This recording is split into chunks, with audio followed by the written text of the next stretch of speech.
Satyabama Institute of Science and Technology, Chennai and Sri Perumbudur.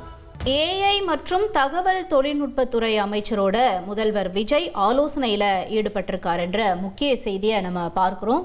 தமிழக அரசினுடைய digital சேவைகள் தொடர்பாகவும் முதல்வர் விஜய் ஆலோசனையில் ஈடுபட்டிருக்காரு.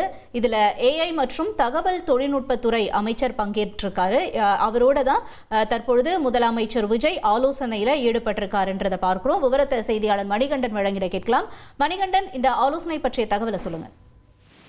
தமிழ்நாடு முதலமைச்சரை பொறுத்தவரையில முதல் முறையாக பல்வேறு துறை ரீதியிலான அமைச்சர்களுடன் ஆலோசித்து வருகிறார். அந்த அளவுல ஒவ்வொரு துறை அமைச்சர்களும் துறை ரீதியாக மேற்கொள்ளப்பட்டிருக்கூடிய ஆய்வுகள், அதே போல ஆய்வு கூட்டங்கள்ல எடுக்கப்பட்டிருக்கக்கூடிய நடவடிக்கைகள், நிலுவையில் உள்ள துறை ரீதியிலான நடவடிக்கைகள் என பல்வேறு விஷயங்கள் குறித்து அவ்வப்போது ஆலோசித்து வருகிறார். அந்த அளவுல ஐடி மற்றும் தகவல் தொழில்நுட்பம் மற்றும் செயற்கை நுண்ணறிவுத்துறை அமைச்சர் குமாருடன் தற்போது ஆலோசனை நடந்து வருகிறது.